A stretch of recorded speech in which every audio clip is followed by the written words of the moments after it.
One of the most common questions I get about the canals themselves is, why do canals have locks? Well, to answer that, let's take a look at one of them. Now, if I'm good enough with my fishing skills, we will hopefully have got one here. Let's see, what have we got? Ah, yes, there we go. So, why do canals have locks in them? To stop people stealing the water, of course. Right, that sounds like it could be the joke police, the humour patrol, so I'm going to duck down out of sight. Attention, Dan Brown, you are not funny. Repeat, not funny. Hello there folks, I'm Dan Brown from sortofinteresting.com. Today you're joining me on board good old Narrowboat Abel's Ark, sticking out through the window. Absolutely beautiful mooring location here.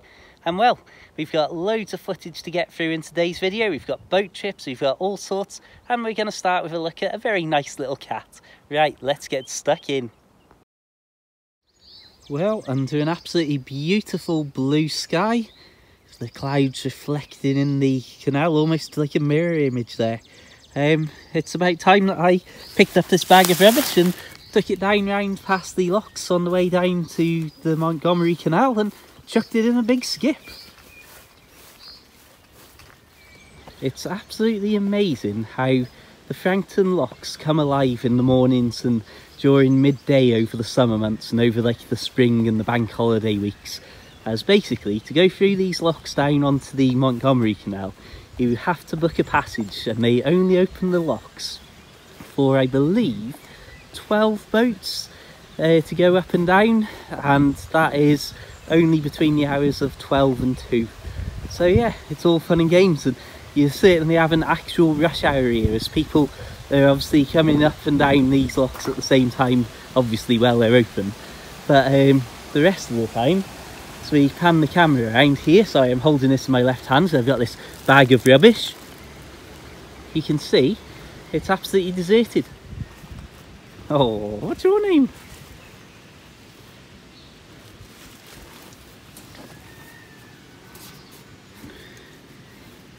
Well, my friends, if that is not a cute cat, I really don't know what is. Oh, flipping heck. What a softie. What a softie. Oh! Well, my friends, I didn't expect that. Okay, what's going on here? I'm gonna get back down.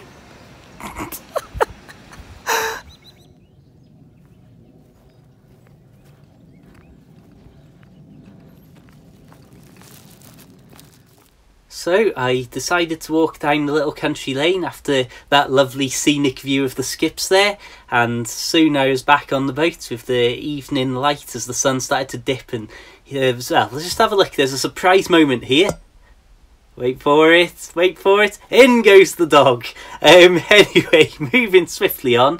As you can see, it was an absolutely beautiful evening, so I couldn't resist going out for a little walk up the canal just to scout the canal out ahead and remind myself really of what it was all about. It's been a long time since I've been boating down these parts, well, just over 2 years in fact.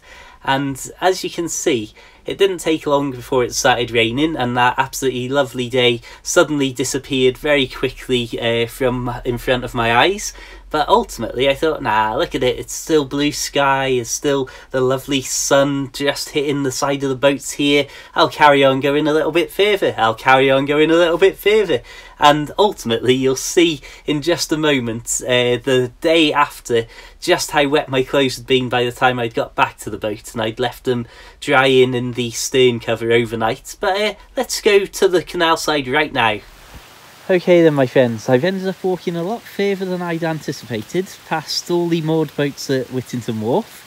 If we pan the camera around though, I just want to draw your attention to this. Now, this is something, this bridge, that has fascinated me since many years ago. I couldn't say what age I was, but I remember cycling down the country lanes and then down the canal towpath up to go to the Narrowboat pub for a jacket potato for me dinner with me dad.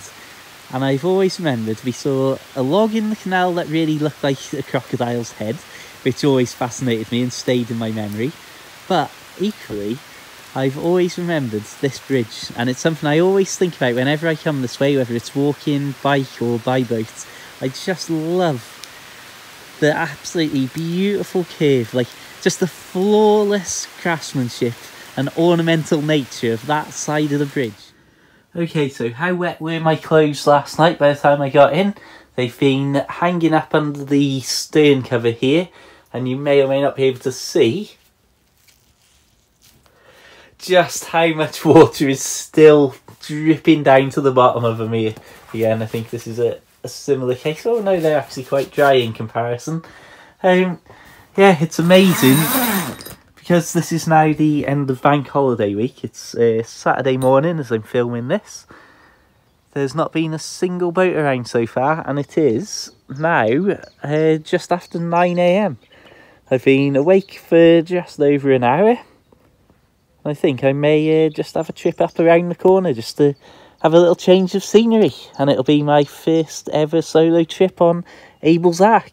Again, only expecting it to be about 20 minutes of travel, but well, it's all practice and experience. Right, let's have some breakfast and then clear up. And away we go, my friends. These opening seconds are at 8 times the actual travelling speed, just to get the video going a little bit quicker. And as you see now, we are dropped down to actual travelling speed.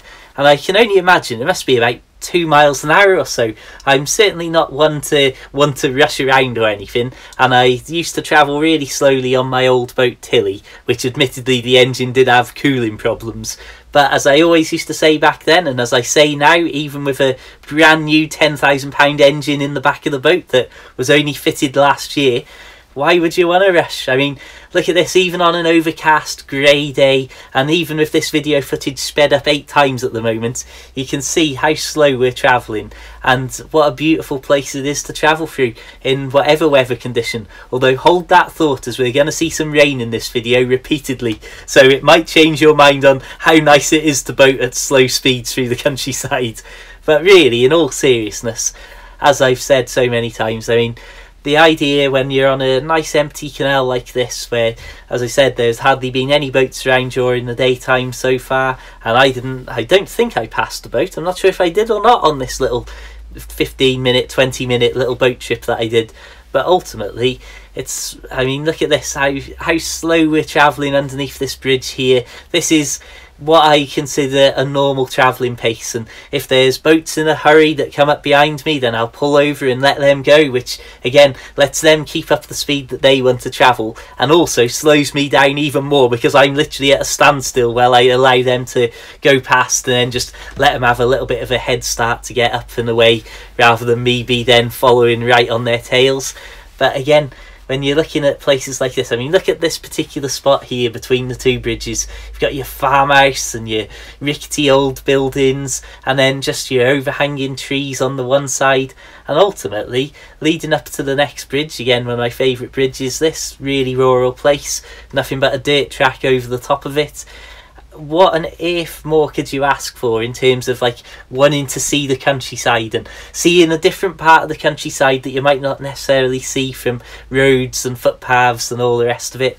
And again, it's almost, as I've said so many times, like stepping back in time, like the idea that these were once working canals and there'd be horses and stuff trampling up the towpath. Not sure what on earth they used to do on these narrow bits if you had horses going in either direction. I imagine it'd be like spaghetti trying to untangle the ropes on these narrow sections. So I moored up in one of my favourite old spots yet again. There's so many of them really. I suppose all of my spots in the old days were my favourite spots because I have the free rein to moor where you want in most places. So there's Abel's Ark, looking relatively stable there, so I was happy to then hop on my bike and head into Oswestry. Only about a 5 mile or so bike ride, but you can see the sun had started to come out as soon as I was going to do some physical exercise. So we pick the bike up here and pop over onto this little country lane. It's not so much a lane, this is actually somebody's driveway that just leads to their house as far as I can tell. I haven't dared go too far over it, but as I'm back out travelling on the canals rather than being in the marina where I was for the first 5 weeks or so after buying Abel's Ark, This is one of those things that's caught me out, basically, that I didn't think, oh yeah, I should really get some supplies on board before I go out into these rural sections. So instead of being able to walk 10 minutes down the canal to the big supermarket in Ellesmere by the marina, I found myself having these moments where I'm like, oh yeah, right, I'll have to hop on my bike like the good old days and go to the nearest place. So in this case, Oswestry's a sensible decision to go to, so went and called in and saw my family there and picked up a few supplies before I came back out to the boat. I wanted to throw this little bit of cycling footage in, just again to show you the general active outdoors lifestyle that being out and about on the canal itself has for me, and certainly the way that I live on the canals and used to live on the canals before I had a marina spot. But also, because this was a midday sort of Saturday bike ride, this is about the only time that you'll see all of these cars around on the roads, because normally I'm commuting in and out of Oswestry in the late evenings after work or in the early mornings, and particularly on a Sunday early morning, for example. If I'm setting out at 7 AM on my bike, there's not too many cars around, and sometimes, well, many times in the past, I've made many mile trips in and out of Oswestry without seeing a single other person, yet alone a car or anybody travelling like that. I've got to say, these are the sort of moments that have stayed with me forever from my life with Narrowboat Tilly. The returning home at the end of the day, seeing your boat moored up, middle of nowhere. I mean, just look there, we've got Abel's Ark right in the middle of the screen there, pretty much. And look what's surrounding it. Not another boat in sight. Got the last few cars of the day coming down the road to Ellesmere behind us. That's not even within sight of us, you can just hear the noise. I don't know if you can even hear it on the camera. Those will all be pretty much done and dusted in the next hour and a half. And then it's just us. Absolutely fantastic. Okay, so literally at the very moment that I have put my shoes on and was going to hop off and untie the ropes, it started to drizzle, and we've got a nice bit of broken cloud above us. Looks like the cloud's travelling in this direction. So the question is, do I start about an hour long journey at this point? Okay, so just as I started to untie the ropes, that you may see the jumble just there, that's only wrapped around and locked with a quick sort of figure of 8 over the whatever, I don't actually know what the peg thing is called. We'll call it the peg from now on. But literally, just as I was about to set off, not one, but 2 holiday boats started coming down towards me. So I thought, we'll tie up here, or we'll stay tied up here, and then we shall clear off after we've allowed them to pass. Right then, my friends, we are off. Let's hope for the best with the weather. I've got my waterproof jacket over the tiller, so we're ready to go at a moment's notice. It's not looking great ahead, I'm gonna be honest, it's looking very grey. I think I'm already going to potentially stop at the next moorings just opposite the Narrowboat Inn. Okay, yeah, I didn't really think about that. It's got very dark just as I've been waiting for those boats to go past. Right then, my friends, prepare yourselves, as we're about to see an awful lot of water, an awful lot of canal and an awful lot of boats in this little section. We'll speed up a lot of this footage just so that you can see as much of the canal as possible, and I'll do a massive 20 times speed later on just to put about 15 minutes worth of footage into 30 seconds or so. And as I say, you can tell that it was not the brightest, sunniest evening to be travelling on. And in hindsight, I think the maddest thing about this little escapade was the fact that because I'm just out of the marina, out and about enjoying the canal, there was absolutely no need whatsoever to actually move at this particular point. This is the bridge that you saw me go up the little steps with my bike just earlier on next to. And as I say, I'm sure that that bridge only leads over to a house, so it's all like a little private driveway. But I assume that's a proper footpath and right of way, given that it's got real substantial steps up to it and all the rest of it. I can't think if there's actually a little sign saying, oh, the Shropshire Way, or whatever it may or may not be. This is The first bridge that I ever went under on a narrowboat, when me and my dad hired a boat out for a day many years ago, and it was pretty much the very first thing that I ever did, holding a tiller, was steer us straight into the side of this bridge. So that's just a little classic Dan Brown history fact for you there. And yeah, that was my ignominious beginning of my narrowboat experience, my career if you will. So we've got the Narrowboat Inn just to the left. That's what that white building is. I don't know why I said white building there. Almost turned into some sort of rap almost. And this is then heading up to all of these moored boats, as you can see, which was once upon a time Meisterman Marina. You can see there's a blue boat out of the water, whereas the night before, or 2 nights before, whenever it was the red boat I think we've just passed that was out of the water. So sadly I missed that going in and out, because that could have been an interesting sight to see. But yeah, as you can see here, the boat's moored up at what's now Whittington Wharf, as I say, formerly known as Meisterman Marina. It's one of these beautiful little sections of canal. I really do love having the boats moored up at the side of the canal, even if it does make it a little bit hair-raising to pass by on your boat, especially if you see another boat coming up towards you that you've got to pass. And particularly knowing how shallow the right hand side of the canal is as we're travelling down in this direction, as in the past again on Narrowboat Tilly, that was a nice little lightweight Springer boat, only 30 foot. I once tried to go to the side of the canal to let a holiday boat through between me and Tilly and the boats moored up there, and I got stuck a couple of feet away from the actual bank because it was that silted up and that chaotically sort of panicky sort of situation of, oh, there's a boat coming towards me, oh, there's boats over there. So I just basically ran her up onto the ground and then had to rock her back over into the middle of the canal. Here you're seeing our very sped up. I think this is 20 times actual travelling speed. And again, to be honest, this still doesn't look that fast. Obviously a lot faster than we're used to on the canal. But you can see just how much rain was starting to come down out of the sky. And this is the final little mooring place that I stopped at next to Mad Jack's. But I'm just going to interrupt my own video here to just throw in this little clip of a nice little heron sighting with an awful lot of rain too. Okay, my friends. Just open the bedroom window here. Don't know if you can hear. We've got owls right outside the boat.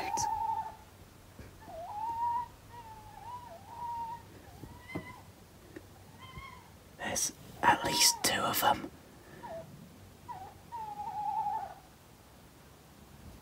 There's something a bit spooky about them.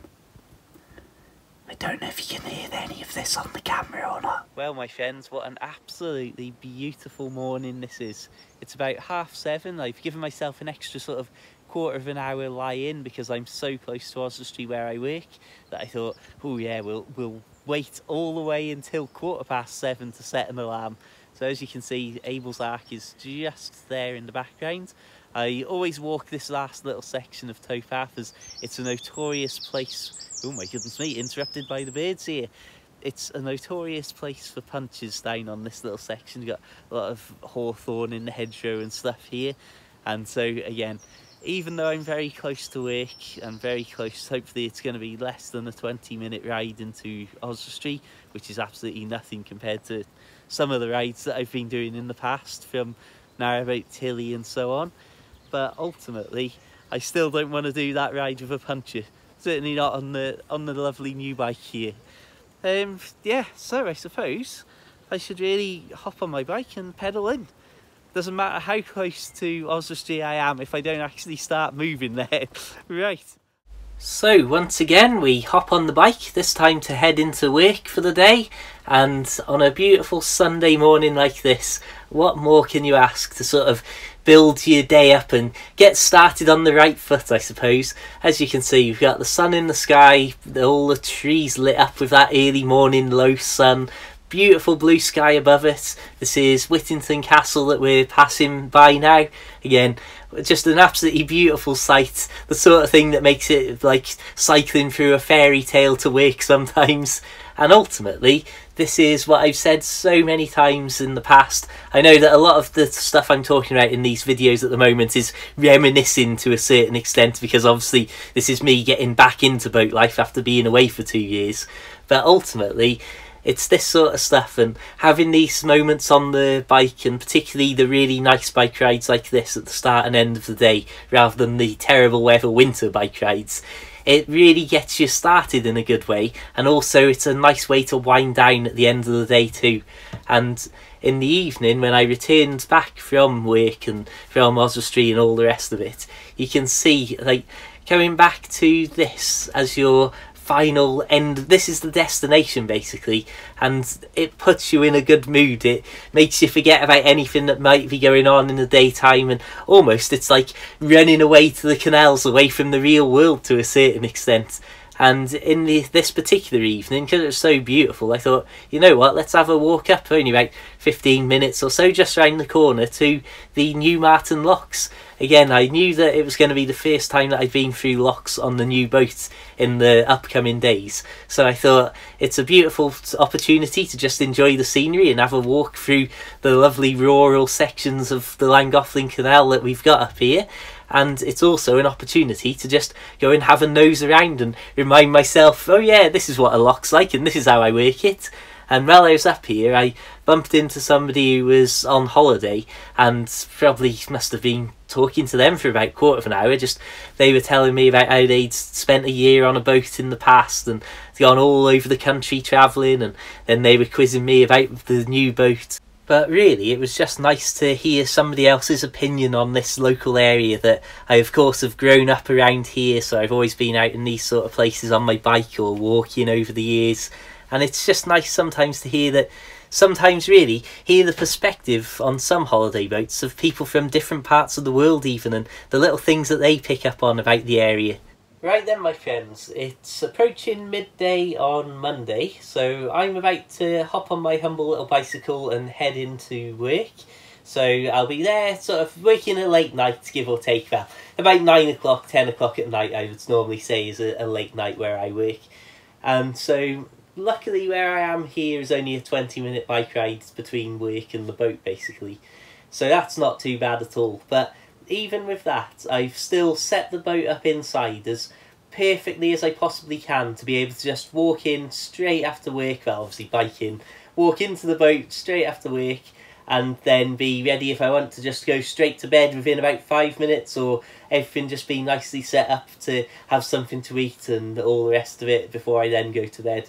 So that's simple stuff like put in a couple of firelighters and just a few sticks in the fire, so that if I get back and it's a bit chilly in the evening, I can just literally light the firelighters and away you go, and that'll take the edge off the chill while I'm drifting off to sleep. And so it's simple things like that that when I lived on Narrowboat Tilly, obviously I would be cycling all sorts of distances, sometimes short little rides to pretty much this very spot, and other times I'd be up towards Llangollen, I'd be out towards Whitchurch direction, between Ellesmere and Whitchurch, which would have a lot longer bike rides that might take me an hour, maybe a little bit longer to get to and from.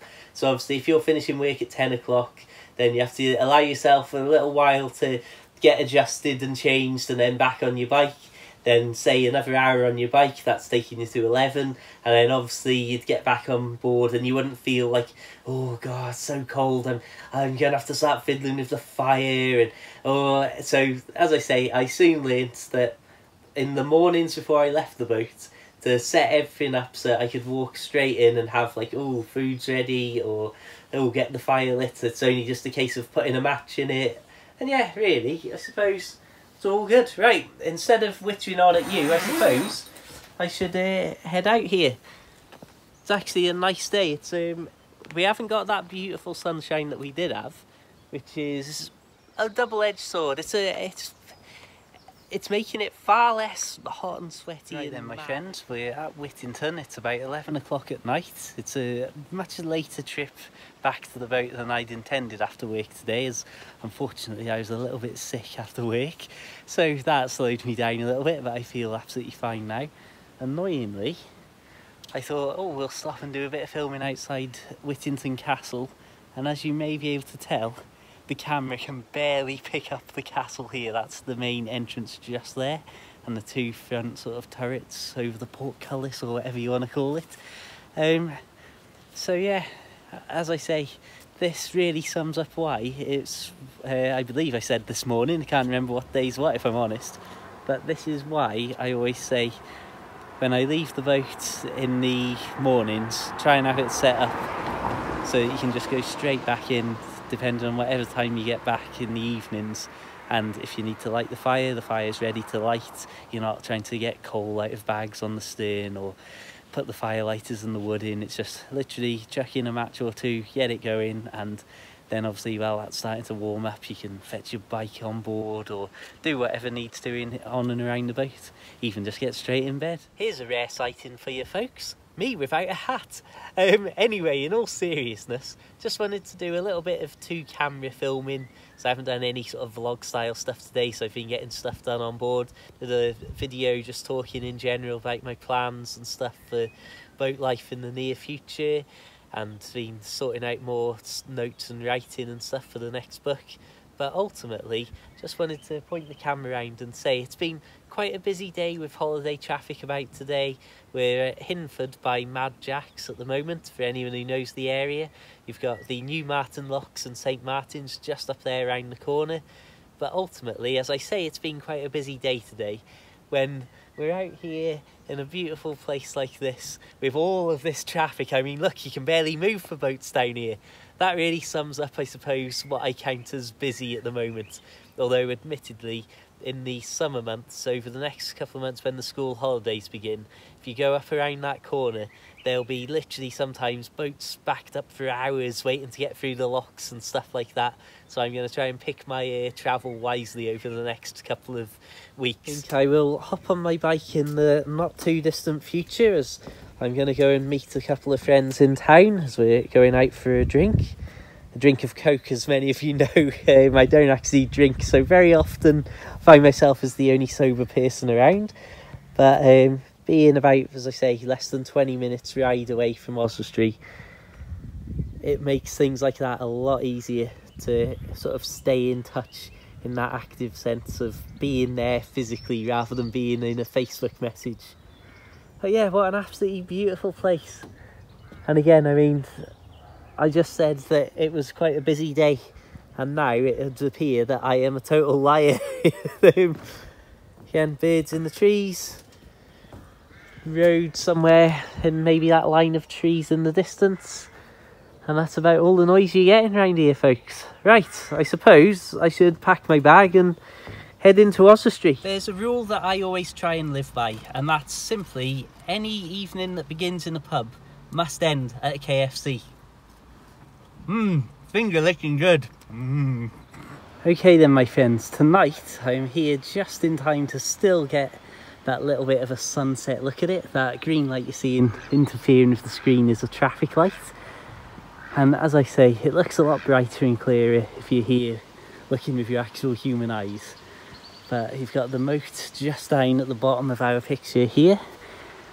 And as I say, biking in and out to Ellesmere or up to Mad Jack's or Frankton, and having this as the sort of opening of your day in the mornings and the close of your day in the evenings. It's pretty fantastic. A really nice way to begin and end the day.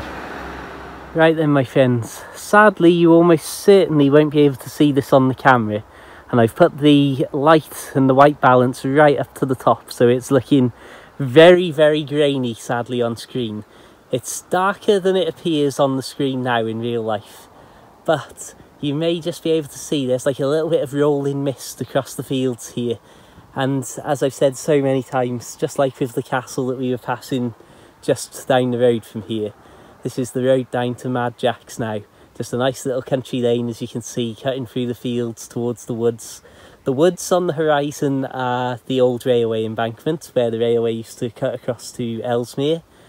But it's just that sort of stuff that I love. You've got the rolling hills, you've got the last hint of pink in the sky as up above it's starting to turn that dark blue colour throughout. And it's just this beautiful, peaceful end to the day. So the following day I decided to have a very early morning, and you're seeing the canal just after 6 a.m, and I decided to have an early start to get up through the locks just around the corner before there are any other boats around, which we will save for the next video diary because it was my first attempt going through the locks and then mooring up at St Martin's, one of my all-time favourite mooring spots. But I just wanted to throw in this last little bit of footage to end the video with, just so that you can see where it's heading and how beautiful the weather turned out to be for the next few days. But ultimately I think this is about where we're going to end today's video. Well, I thought I'd try and be clever and end this video with a nice little rural shot through the window in the background, but as you can see, because of the incredibly beautiful sunny nature of the day out there, it hasn't really worked entirely. I can lower our volume here, or lower our brightness level so I disappear, but that looks beautiful. But we'll rise it so that you can see this lovely sight rather than that, oh, terrible rural stuff. Who wants to see that? Anyway, thank you so much for tuning in to this video. It's been a little bit random and all over the place because there was just so much footage to get through and so many different things going on with these little boat trips and in and out to work and in and out to me friends and all that.